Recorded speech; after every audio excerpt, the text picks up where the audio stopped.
자, 최소영 평론가. 네. 지금 앞서 이제 국민의힘 권성동 그 원내대표의 발언 들었잖아요. 지금 그렇게 가닥이 잡혀가는 것 같아요. 네, 그렇습니다. 그러니까 그 당론 바꾸지는 않고요. 이제 부결로 해달라는 게 이제 당의 이제 공식 입장이긴 한데 그렇다고 의원들의 이제 출석을 막지는 않겠다 그러면 제가 보기에는 예. 아마 회의장에 다 거의 들어갈 것 같아요. 들어가서 이제 예. 부결표를 행사하든 가결표를 행사하든 이제 행사할 것 같은데 네. 이렇게 되면 이제 권성동 원내대표도 그렇게 생각한 것 같아요. 그러니까 이게 의원들의 자율 투표를 막을 만큼 지금 뭐 이렇게 상황이 여론과 민심이 그렇게 굉장히 안 좋기 때문에 막을 생각도 없는 것 같고 그다음에 설령 이제 그 대통령도 지금 사실상 대국민 담화를 통해서 탄핵 이후의 심리를 대비하겠다는 것을 뭐 명시적은 아니지만 그 은연중에 밝힌 만큼 차라리 그걸 당이 좀 더 뒷받침하고 여론전에서 보완해 주는 게 맞지 않을까 그렇게 생각을 한 것 같아요. 그렇기 때문에 예. 오늘 아마 지금 이 많은 분들의 예상대로 탄핵은 아마 가결 쪽으로 갈 것 같은데 좀 말씀드린 대로 이제 과연 거기서 이제 몇 숫자의 이제 정치학이 대단히 중요해졌습니다. 네. 200이냐, 203이냐, 205냐, 210이냐.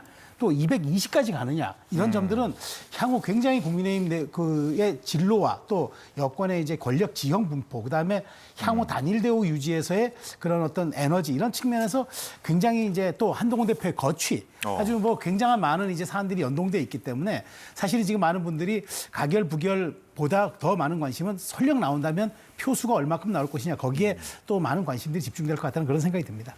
네, 표결에 참여하는 쪽으로 여당이 이제 가닥을 잡아가는 것 같아요. 네. 그런데 이제 이거 당연한 결과입니다. 시대의 흐름인 거고 어쨌든 국민의힘 현역 의원들도 지역구 의원이 들기 때문에 뭐 이런 국민들의 바람이라든가 어떤 목소리에 대해서 외면하기가 어려울 겁니다. 근데 이제 또 탄핵이 반드시 돼야 되는 이유는 두 가지가 있는데요. 첫 번째는 역사적으로 이 과오에 대해서 제대로 된 흔적을 남겨야 됩니다. 그래야지 후세에 다른 지도자들이 과거에 윤석열 대통령이 비상계엄을 실시하셨는데 이게 비상계엄의 요건을 못 맞춰서 이러이러해서 처벌을 받았구나. 라고 해서 이 과오에 대해서 지적을 해 넣어야지 그래야지 이제 이런 재발이 되지 않는 것이죠. 그리고 두 번째로는 어쨌든 간에 대한민국의 불확실성을 좀 제거를 해야 됩니다. 앞서 우리가 자료 화면에서 계속 보고 있지만 어쨌든 법무부 장관이라든지 뭐 행안부 장관이라든지 여러 장관들이 지금 탄핵을 당하는 위치에 있지 않습니까? 그렇게 되면 직무대행이 되어 가고 있기 때문에 언제까지 공석으로 두겠어요. 특히나 국방부 장관 같은 경우는 장관들 중에서도 상당히 중요한 위치에 있습니다. 우리는 북한과의 도발이 언제 일어날지 모르고 합참이라든지 미군이라든지 여러 가지 정황에 대해서 우리가 대비를 해야 되기 때문에 어쨌든 법적 권한을 가진 권한 대행인 총리가 국회와 협의를 해서 또 국방부 장관 같은 공석을 채워나가려면 어쨌든 간에 직무 정지를 통해서 법적 권한을 획득해야 되기 때문에 이러한 절차가 필요하다. 그래서 국민의힘 현역들도 이런 거에 대해서 이해를 하고 있고 더 이상은 탄핵에 반대하지 않을 것으로 그렇게 기대하고 있습니다. 자, 이제 뭐 그 의총장에 이제 들어가는 그 의원들 전원으로는 뭐 아직 완벽하게 정리된 건 아닌 것 같아요. 예. 그렇지만 이제 어쨌든 그렇죠. 표결로 들어가는 상황이겠죠. 표결로 들어간다는 것은 의원들을 강제하지 않겠다는 뜻이잖아요. 그렇다면은 지난번에는 혹시 있을 수 있는 뭐 정말 기표소 장막 안에서 마음이 혹시나 이제 또 달라질 수 있는 그런 것 때문에 아예 우리가 그 표결에 불참하자. 그래서 그 말하자면 의결 정족수를 맞추지 말자. 그런 쪽으로 이제 전략을 세웠다면 이번에는 참석을 한다 그러면은 가결이 되어도 어쩔 수 없고 가결 이후에도 우리가 그 정치의 상황을 고민할 수밖에 없겠다는 그런 이제 함의가 있는 것 같아요. 그리고 사실상 헌법 64조인가 국회의원은 그 대한민국의 국익을 먼저 생각하고 양심에 따라 행동한다는 그 윤리 강령이 헌법 규정이 있습니다. 그렇기 때문에 국민의힘 입장에서는 더 말하자면 본회의장 출입을 아예 막아서 투표를 못하게 하는 이런 거는 이제 상상하기 어렵겠죠. 그렇게 된다면 저는 지난번 지금 7명이 밝혔기 때문에 이제는 결국 뭐 이 탄핵에 대한 어떤 그런 가결은 이제 어느 정도 이제 기정사실화 되는 것처럼 보여서 이 이후를 이제 고민하고 지도부는 이제 다만 그런 건 있죠. 지도부가 그렇다고 해서 가결이 될 것 같습니다라고 말하는 것과 가결이 된 후에 그것을 또 그 상황을 받아들이는 것은 또 다른 문제이기 때문에 뭐 저는 그렇게 레토릭으로 생각하고 있습니다. 예. 자, 그런데 이런 와중에도 권성동 원내대표가 어제 이제 우원식 국회의장을 만났잖아요. 네네. 굉장히 중요한 자리입니다. 그렇잖아요. 그렇죠. 네. 상징적인 자리이기도 한데 거기서 개헌을 꺼냈어요. 개헌 얘기를. 어떻게 봐야겠습니까? 사실 지금 여권에서 가장 중요한 거는 결국 이렇게 만든 게 5년 단위의 제왕적 대통령제, 그리고 우리는 그렇게 선출한 대통령은 행정권을 가지지만 총선에 따른 입법권이 말하자면 야당이 갖게 된다 그러면은 그걸 분점 정부 형태로 갈 수 없어서 늘 이런 식의 여야의 극한 대립이 있고 정권이 바뀔 때마다 또 서로의 존재를 부정하는 그런 이른바 정권 지우기 현상이 계속 나타나기 때문에 그런 측면에서 아예 우리가 이번에 어떤 이번 헌법 체제가 87년 체제니까 세월이 40년 가까이 흘렀던 만큼 시대적 상황에 맞게 개헌도 하고 정치 일정도 좀 단축시켜서 함께 가자, 그런 쪽으로 제안한 것 같아요. 그런데 왜 항상 이렇게 몰릴 때만 개헌 카드를 내비칠까요? 그렇습니다. 그러니까 이게 지난번 박근혜 전 대통령도 탄핵 국면이 오니까 개헌 얘기를 꺼냈다가 사실 그게 거의 이런 지하의 거절, 야당으로도 거절당했죠. 근데 그때는 야당이 과반이 안 되는 시절이었어요. 근데 지금은 야당이 거의 192석이 가깝기 때문에 야당이 반대하면 개헌은 아무 의미도 없는 거죠. 근데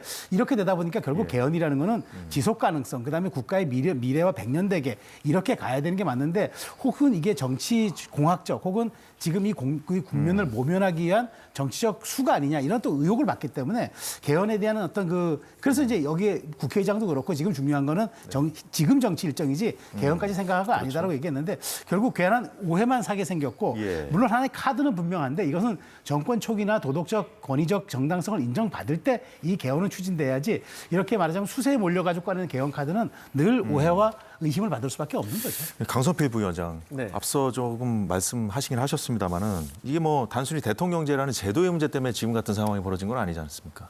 그렇죠. 사실 제도는 이미 많이 제대로 다 되어 있습니다. 물론 일부 미비되어 있는 것도 있긴 하죠. 하지만 이 제도를 어떻게 잘 활용하냐, 사실 그게 중요한 거 아니겠습니까? 그런데 분명한 것은 과거 미국의 건국의 아버지들도 19년에 한 번씩은 개헌해야 된다, 이런 말을 한 적이 있어요. 그 말은 뭐냐면 19년이라는 게 한 세대를 말하는 거거든요. 이 시간이 지남에 따라서 어쨌든 나라가 바뀌고 사람이 바뀌고 문화가 바뀌기 때문에 거기에 따라서 적절하게 법을 바꿔주는 것이 맞죠. 그런데 이 개헌이라는 것은 쉽게 바꿀 수가 없는 문제고, 현실적으로 대한민국에서는 대통령이 동의하지 않으면, 특히나 본인의 임기를 단축한다거나 어쨌든 이러한 문제에 있어서 동의를 하지 않고 있기 때문에 지금까지 여당이든 야당이든 개헌해야 한다라는 논의는 많이 있었지만 그게 현실로 이루어지기 어려웠던 면이 있습니다. 그럼에도 불구하고 이 시대적 과제를 해소하기 위해서 제왕적 대통령제를 좀 해소해야 될 필요가 이번에 비상계엄을 통해서 또 드러났다. 누가 그러더라고요. 만약에 미국의 백악관이었다면 대통령이 어떻게 수석들도 모르게, 대통령실을 어떤 스태프들에게도 모르게 국방부 장관하고만 둘이서 이런 것들을 계획할 수 있었을까, 일부 군인들과 함께. 이런 말을 하는 것이 어떻게 보면 우리가 제도가 있음에도 불구하고 대통령실이 얼마나 폐쇄적으로 운영되고 있었던가에 대해서 우리가 볼 수 있는 것이죠. 그리고 대통령이 한 번의 임기로 끝나기 때문에 어쨌든 동기부여가 되지 않는 부분도 있기 때문에 중임제라든지 아니면 또 선거제도도 중대선거구제를 통해서 좀 지역주의를 해소할 수 있는 여러 가지 시대적 과제를 좀 해소했으면 좋겠다. 하지만 얼마 전에 모 보수 일간지 사설에서도 이러한 혼란 상황에서 개헌을 논의한다는 건 적절하지 않다. 저희 민주당의 의견도 그렇습니다. 지금은 탄핵이 중요한 거고, 탄핵이 되면은 탄핵 절차에 의해서 대통령을 탄핵을 인용을 이끌어내는 것이 사실 지금 중요한 상황이고, 그게 이루어진다면 그 이후에 어떤 조기 대선을 통해서 대선 후보들의 공약을 통해서 어떤 개헌에 대해서 얘기를 풀어나가야지, 지금 당장부터 지금 권성동 국민의힘 원내대표가 개헌 얘기를 한다는 것은 지금 대통령의 위헌적인 비상계엄과 관련해서 좀 물타기 하려는 의도가 있는 것이 아닌가라고 저희 야당으로서는 의심할 수밖에 없기 때문에 다시 말씀드리면 지금은 개헌에 대해서는 논할 때가 아니다. 지금은 오직 탄핵을 통과시키고 탄핵 절차에서 제대로 잘 살펴봐서 객관적으로 대통령을 탄핵을 좀 인용하는 것이 중요한 것이고, 그 후에 조기 대선 일정이 정해지면 그 과정 속에서 자연스럽게 개헌 얘기는 나올 것이다, 이렇게 봅니다. 대통령도 이제 탄핵의 심판대에 올라가겠다는 그런 입장에서 어떻게 보면 대통령의 뜻과도 맞지 않는 행보 아닐까요? 물론 이제 사실 또 대통령 입장에서는 사실 얼마 전까지 대통령의 지지율이 좋지 않았잖아요. 그렇기 때문에 여권에서도 사실 개헌 대통령이 되는 게 어떻겠느냐라는 의견들이 있었습니다. 그런데 지금 상황에서는 대통령이 또 개헌이라는 얘기를 꺼내는 것 자체도 사실 명분이 좀 떨어지고 본인도 어쨌든 간에 탄핵 심판을 통해서 본인의 무죄를 증명하겠다고 하는 이런 상황이기 때문에 여당의 권성동 원내대표를 비롯한 친윤 세력 등과 의견이 좀 엇갈리는 상황입니다. 그래서 이 부분도 권성동 원내대표가 대통령실과 좀 잘 조율을 해 나가야 되는데 대통령으로서는 한편으로는 왜 권성동 원내대표가 이런 개헌 얘기를 꺼내지 의아한 마음이 들 수도 있을 것 같다. 그렇게 추측해 봅니다.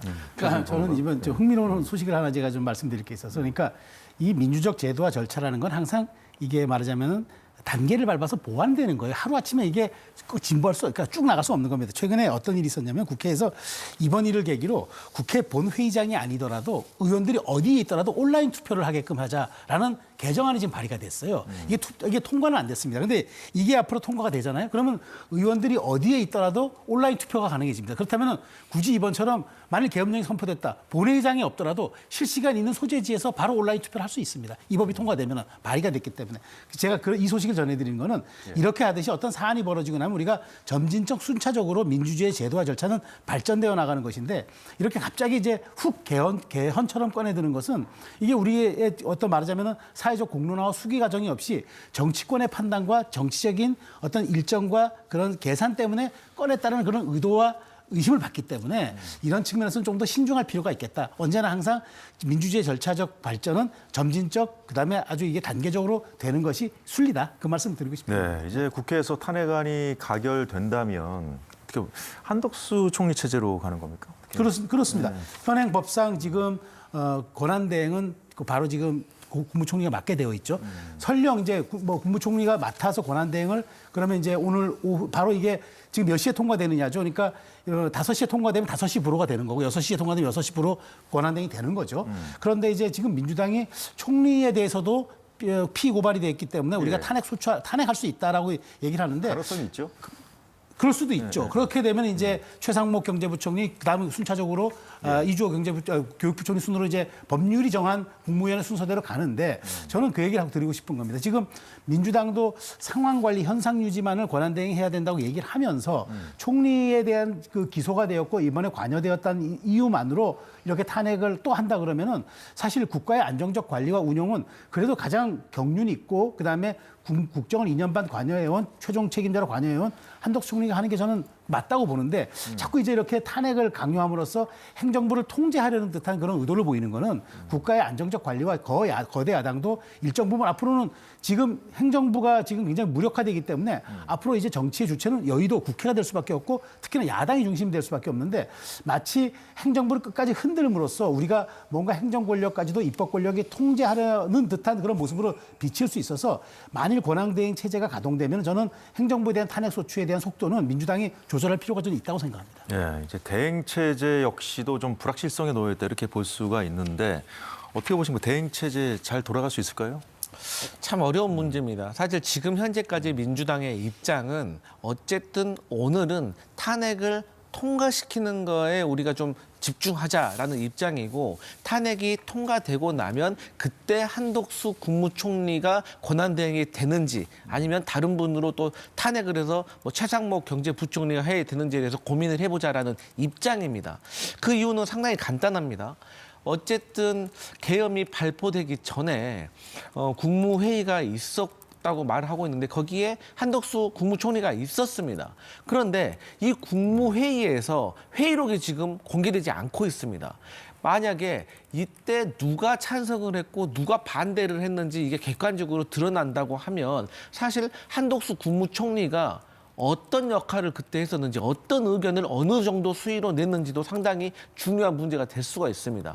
예를 든다면 한덕수 국무총리가 대통령에게 반대라는 입장 한마디도 못했다고 하고 오히려 어쨌든 소극적이지만 이 계엄에 동조를 했다는 사실이 만약에 드러난다면 이 권한대행 체제에 대해서도 사실 정당성을 획득하기가 어려운 상황이거든요. 하지만 지금 현재 이것도 확인되지는 않았지만 최상목 경제부총리와 다른 국무위원 1명, 총 2명이 대통령에게 비상계엄에 대해서 적극적으로 반대 의견을 표명을 했다고 합니다. 근데 이것도 확인은 아직 되지 않았습니다. 그래서 만약에 한독수 국무총리가 그러한 어떤 공범이 적극적으로 가담한 사실이 없다고 하면 저는 개인적으로 웬만하면 한독수 국무총리의 권한대행 체제로 안정적으로 가는 게 좋지만 그런 위험성이 있다면 어쨌든 간에 지금 경제 상황이 위태로운 상황에서 최상목 기재부 장관, 경제부총리가 저는 권한대행이 되는 것도 나쁘지 않다. 어쨌든 간에 적극적으로 반대를 표명했다면 이런 강단 있는 분이 권한대행을 맡는 것도 저는 괜찮다라고 생각하는데 일단 오늘 탄핵이 통과되면 국회에서 같이 한번 여야 대표와 한번 논의도 해볼 필요가 있다. 이렇게 보여집니다.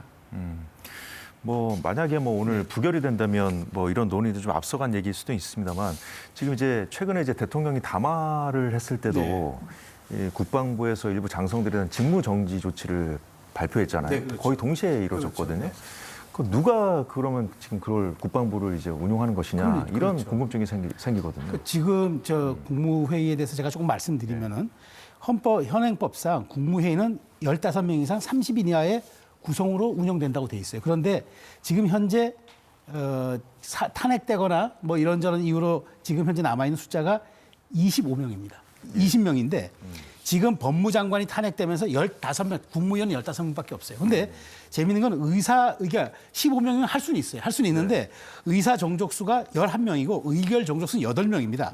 자, 그러니까 아슬아슬하게 되긴 하는데 과연 이 숫자와 이 완전 위치에 있는 분들을 가지고 국가의 주요사를 결정내릴 수 있을까요? 근데 대통령이 탄핵이 되고 직무가 정지되잖아요.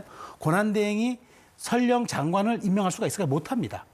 실제 청문 절차를 또 거쳐야 되지만 국무위원 지금 제가 말씀드린 대로 안정적 관리에 방점이 찍히기 때문에 신규 장관을 권한대행 임명하기 어렵습니다. 자, 그렇다면은 지금 이 체제 권한대행 체제로 당분간 차기 대선 때까지 운용이 돼야 된다고 보는데 그렇다면은 최소한 지금 저는 뭐 국방장관 같은 경우에는 이건 여야 합의로 권한대행이 할 수 있다라고 어떤 식으로든 정치적 합의를 하면 됩니다. 안보부처기 때문에 그렇죠. 국방부가 그래서 중요하지 이런 말하자면 제한적으로 운영되는 여야 합의에서 어차피 국민의힘이 추천한다 해도 민주당이 청문회에서 반대하면 또 안 됩니다. 지금은 대통령 임명할 수 있는 또 권한대행이 임명할 수 있는 상태가 온다 그러면은 굉장히 정당성도 떨어지기 때문에 그래서 차라리 이런 부분은 국방장관만 예외로 해가지고 여야 합의로 해가지고 이 부분은 우리가 합의로 추천해서 청문도 통과시켜서 빨리 그 자리에 앉힌다. 이 정도의 좀 상황 관리 능력과 지금의 전국 운영에 대한 좀 유연성을 좀 보여줄 필요가 있다. 그렇지 않으면 물론 차관이 대행은 하지만 국방장관을 장기적으로 공석으로 놔둘 경우에는 이 부분은 차기 대선 때까지는 그냥 가야 되는데 이런 부분에 대해서는 우리가 그러잖아요. 정치는 국경 앞에서 멈춰야 한다. 정쟁은. 그러니까 그 얘기 뭐냐면 국가의 이익 앞에서는 당파와 정치가 거기서 더 나아갈 수 없다는 그런 의미인데 그런 측면에서 좀 어쨌든 탄핵을 지금 목전에 앞두고 있습니다만 가부간 어떻게 될지 이런 부분은 좀 여야가 임의적으로라도 좀 합의해서 운영했으면 좋겠다는 생각이 있습니다. 임의적으로 좀 합의할 필요가 있다. 이런 그러니까 권한 대행 체제의 불확실성 해소 방안을 말씀해 주셨는데 워낙 이렇게 불안정한 상황이다 보니까 어떻게 보면 이제 제가 이제 서두에 여쭤봤습니다만 국방부에서 일어났던 그 직무 정지, 장성에 대한 직무 정지를 누가 했는가 이 부분도 이제 기자들도 궁금해할 정도로 좀 불안정한 상황이기 때문에 이 상황을 좀 어떻게든 좀 관리를 해 나가야 되는 거 아닌가 이런 얘기가 나오는 것 같아요. 그러니까 대통령 한 명의 일탈로 인해서 얼마나 대한민국이 혼란스러워지는가를 적나라하게 보여주고 있는 게 지금의 상황인 것 같습니다. 그런데 저는 그렇습니다. 대한민국은 그럼에도 불구하고 선진국가이기 때문에 시스템으로 저는 충분히 잘 굴러갈 수 있다라고 생각을 하고 어찌됐든 오늘 탄핵이 가결이 돼서 권한대행이 정해지면 그 권한대행이 국회에 와서 국회의장과 여야 대표와 상의를 해가지고 국정을 운영해 나갈 수 있다고 생각을 합니다. 또 그 이유가 뭐냐면 국회에는 사실 모든 어떤 정부 부처를 관할하고 있는 상임위가 운영되고 있습니다. 그리고 그 상임위에는 국민의 민의로 선출된 국회의원, 여야 국회의원들이 다 있기 때문에 저는 이 상임위를 적극적으로 운영을 해야 된다. 예를 들면 어쨌든 간에 장관은 말씀하셨지만 이 국방부 장관 같은 경우는 상당히 중요하고 안보가 중요하기 때문에 이런 것은 여야 합의를 통해서 빨리 임명을 하고 청문 절차를 통해서 정상화시키는 것도 필요하지만 나머지 부처 같은 경우는 얼마든지 차관들의 어떤 주재하에 부처가 운영될 수가 있고 또 이 일상적인 어떤 사업 분야에 있어서는 그대로 지속하면 되는 것이고 신규라든가 중요한 것은 국회 상임위에서 여야 어떤 국회의원들의 어떤 전문성을 믿고 같이 협의해 나가면 된다고 생각하기 때문에 어쨌든 말씀하셨던 이 국방부 장관, 그러니까 국무총리라든지 권한대행이 정해진다면 저는 국방부 장관 정도의 한 자리 정도는 충분히 국회에서 협의해서 풀어나갈 수 있는 문제라고 저는 생각합니다. 자, 그런데 이런 상황에서 김용현 전 장관이 어제 그 내란 수사가 내란이다 이런 입장을 밝혔잖아요. 강경한 입장을 밝혔는데 이 부분은 어떻게 봐야겠습니까? 글쎄요, 뭐 지금 그 사법 처리가 돼서 안에 구금돼 있는 분이 이제 입장을 밝히는 거에 대해서 좀 뭐 제가 그것에 대한 뭐 정당성을 논할 생각은 없습니다. 다만 지금 이 내란죄에 대해서는 어쨌든 많은 헌법학자들의 의견도 지금 엇갈리고 있긴 하지만 네. 충분히 이제 말하자면 내란죄 적용이 가능하다라고 보고 실질적으로 김용현 장관은 대통령을 정점으로 한 지금 현재 그 기소된 내용들을 놓고 보면은 수사의 지금 방향성도 그렇고 김용현 장관이 모든 것을 주관하고 시행했던 가장 말하자면은 핵심적인 포스트에 있었다는 건 오버할수 없는 사실 아니겠습니까? 근데 그렇게 있었던 분이 자신의 행위에 대한 정당성을 얘기할 수 있으나 지금의 상황들이 사실은 그날의 계엄 사태로 인해서 정말 대한민국의 신인도라든가 외부에 바라보는 국격에 대한 문제, 리스크, 항공 리스크, 뭐 이런 모든 것들이 지금 최악으로 치닫고 있는 상황에서 책임 있는 발언을 할 필요는 있겠다. 다만 이제 앞으로 그 김용현 전 장관은 수사 관련되어서 진실을 밝히는 데만 일조해야지 이 사안에 대한 정치적 해석이라든가 행위의 정당성 부분들을 강변하는 이런 것들은 지금 전혀 도움이 안 됩니다. 오히려 그날에 어떤 일이 있었고 타임라인을 통해서 무슨 일을 진행했던가를 명백하게 밝히는 게 오히려 대통령의 말하자면 나중에 탄핵 심리 혹은 헌재 심리를 위해서라도 차라리 그게 필요하지 정치적 정당성을 강변하는 건 지금 상황에서 전혀 도움이 안 된다고 저는 봅니다. 네, 이제 뭐 탄핵안 표결을 앞두고 김 전 장관의 변호인단이 밝힌 입장이잖아요. 근데 이제 최근에 제가 알기로는 김용현 전 국방부 장관의 변호인이 바뀐 걸로 알고 있습니다. 왜냐하면 최초의 변호를 맡았던 분들이 김용현 전 국방부 장관이 고문으로 있었던 로펌이었기 때문에 제가 바뀐 걸로 알고 있습니다. 그러면 새로운 변호인이 누구인가? 그것도 뭐 100% 뭐 확인된 건 아니지만 일부 언론 보도에 따르면 정광훈 목사의 법정 대리인을 많이 맡았던 분이 김용현 전 국방부 장관의 변호인이 됐다고 제가 보도를 봤는데요. 이거 상당히 김용현 전 국방부 장관에게 위험한 일이라고 저는 개인적으로 생각을 합니다. 두 가지 이유가 있습니다. 지금 김용현 국방부 장관에는 2명의 변호인이 필요합니다. 한 명은 그야말로 철저하게 법리를 검토해서 최대한 김용현 전 국방부 장관을 가장 중심에 서서 그분을 위해서 변호를 하면서 최대한 양형에서 혜택을 받을 수 있도록 만들 수 있는 법리 전문가. 그리고 지금 나머지 다른 변호인은 지금의 수사기관과 긴밀하게 협조를 하면서 이 수사에 최대한 협조를 해서 또 법원에게 최대한 양형의 협조를 받는 이러한 변호인들이 필요한 것이지 한쪽으로 좀 치우쳐져 있는 변호인을 선택을 하게 된다면 과연 그분이 김용현이라는 피의자를 최우선에 고려를 하고 과연 변호를 할까? 만약 그렇지 않는다면 정말로 김용현 전 국방부 장관은 돌아올 수 없는 더 큰 어떤 책임을 져야 되는 그런 상황이 벌어질 수도 있기 때문에 이 부분에 있어서는 본인이 잘 판단을 해야 될 필요성이 있다. 하지만 이런 정치적인 발언은 본인에게 상당히 불리하게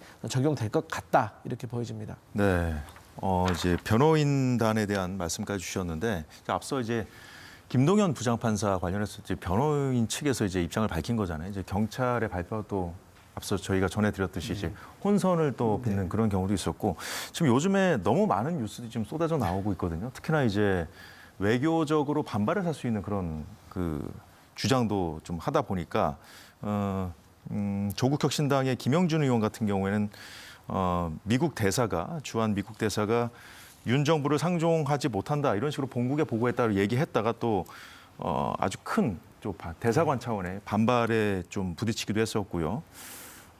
그리고 또 이제 방송 지금 그 진보 쪽 그 방송인 김어준 씨죠. 네. 이분이 좀 어제 또 국회에 나와서 한 발언 가지고 또 국민의힘에서 또 법적 대응을 하겠다 이렇게 네. 또 밝히지 않았습니까? 이 혼란기일수록 가짜 뉴스가 난무하고 그다음에 확인되지 않은 그런 얘기들이 나오는데 저는 그랬으면 좋겠습니다. 그러니까 이게 물론 이제 보도 자체는 유튜버보다는 이제 이렇게 KBS 같은 신뢰할 수 있는 어떤 레거시 미디어를 통해서 저는 소식을 접하는 게 맞고요. 여기에 이제 뉴스를 제공하는 사람들, 즉 이제 그 조국혁 신당의 이제 그 김 의원이 하는 그런 분들이 사실 제가 아까 말씀드린 게 모든 정치는 국경 앞에서 멈춰야 된다 그래 제가 말씀드렸잖아요. 그 얘기는 뭐냐면 외교 안보에 관련된 문제는 정치와 당략으로 가면 안 됩니다. 김어준 씨 같은 경우가 그냥 물론 이제 확인되지 않은 얘기라고 하면서 국회 법사위에서 생중계하듯 얘기하는 게 그게 본인 입장에서는 이 혼란의 한 시국을 더 혼란으로 빠뜨려서 정치적인 의도를 가지고 그런 목적이 있었다고 볼 수 있는데 그로 인해서 미국 대사관이 공식적인 피지 프레스 가이드를 냅니다. 예. 자 이게 앞으로 새로 출범한 정부가 만일 탄핵이 돼서 대선 치러진다면 앞으로 트럼프 정부에게 이게 얼마나 많은 부담이 되겠습니까? 현직 미국 대사관이 이 김어준 씨의 발언에 대해서 공식 프레스 가이드를 낸다는 게 이게 과연 나중에 엄청난 부담으로 다가올 수도 있고 그다음에 지금 조국혁 씨나 김 의원이 얘기했던 것처럼 과거 김 의원이 또 그랬잖아요. 맨날 OECD 대사가 또 뭘 확인되지 않은 얘기를 한 걸 가지고 나중에 또 정정도 하는 그런 사례가 있어서 최소한 뭐 정치적 사안에 대해서 주장을 얘기하고 어떤 정당에 따른 유불리 얘기하는 건 저는 뭐 여의도 정치에서 있을 수 있다고 보나 여기에 외교까지 끌어들이고 나중에 국가적 문제까지 끌어들이는 얘기를 확인되지도 않는 얘기들을 저렇게 쏟아놓고 그다음에 쓱 빠져버리고 나중에 책임질 일은 당신들이 알아서 하세요. 이런 식의 태도들은 저는 굉장히 좀 지양해야 된다고 보고 민주당도 저렇게 국회라는 공신력 있는 자리, 국가가 국민이 위임한 대의 그런 기구에서 저렇게 확인되지 않은 얘기를 꺼내는 유튜버를 방송인이라고 자칭 주장합니다만 그런 분의 얘기를 저렇게 실시간 중계하는 게 과연 책임 있는 정당의 태도인지 이런 건 아무리 혼란스러운 시국이지만 고민해 봐야 한다고 생각합니다. 뭐 언론도 그렇고요. 또 뭐 김어준 씨 같은 경우에 이제 야권의 큰 스피커 역할을 좀 하는 사람이잖아요. 그런 경우도 그렇고 정치인들도 그렇고요. 예, 좀 신중해야 할 필요는 있다 이렇게 보십니까? 맞습니다. 이런 비상 시국일수록 사실 이 본질이 흐트러질 수 있기 때문에 이런 가짜 뉴스라든지 아니면 충동적이고 선동적인 어떤 내용들의 발언은 좀 자제하는 게 저는 좋다고 봅니다. 그리고 이러한 내용들이 사실 커지면 커질수록 국민들의 어떤 분노는 끌어오를지 모르지만 그런다고 해서 이게 꼭 특정 정당에게 유리한 국면이 만들어지는 건 아니거든요. 왜? 이 가짜 뉴스는 처음에 이게 만약에 거짓으로 밝혀지게 되면 그 발언지가 상당히 더 피해를 받게 되는 것입니다. 그런 차원에서 저는 조금 수사기관을 좀 일어나야 될 필요가 있다라고 저는 생각을 했어요. 왜냐하면 수사기관이 흩어져 있다 보니까 중구난방이고 또 수사기관에서 이것을 실시간으로 확인해주기도 어려운 상황도 있습니다. 만약에 김어준 씨가 말씀하셨던 그런 내용들이 사실이라면 또 수사기관에서 그걸 확인해가지고 공신력 있게 말을 해줄 수도 있는 거 아니겠습니까? 하지만 이 수사가 지금 검찰과 나머지 뭐 합동수사본부로 나눠져 있어서 현실적으로 그런 어려움이 있다는 점. 근데 그럼에도 불구하고 지난 8월 몇 달 전에 저희 민주당에서 김민석 의원이나 박선원 의원이 김병주 의원이 얼마나 주장을 했습니까? 우려를 하고 이 비상계엄이 있을 수 있다. 조심해야 된다. 그리고 국정감사에서도 방첩사령관, 특전사령관에게 박선원 의원이 수차례 경고를 했다는 거예요. 그때마다 그럴 일 없다라고 말하고 또 얼마나 여권에서 그것을 비웃었습니까? 요즘 세상에 어떻게 계엄이 일어나겠냐고 나라도 가서 맡겠다고 그랬는데 어쨌든 이런 일이 일어났기 때문에 이런 것도 커진 것 같다. 하지만 다시 한번 이 정치권이 좀 이러한 충격적인 내용에 대해서 좀 자제하는 모습은 필요하다. 그런 말씀 드리겠습니다. 네, 국회 표결 시간이 이제 2시간 앞으로 다가왔습니다. 급박하게 돌아가고 있는 전국 상황 이어지는 특보에서 계속해서 전해드리기로 하고요. 낮 12시 특보는 여기서 마치겠습니다. 시청해주신 여러분 고맙습니다.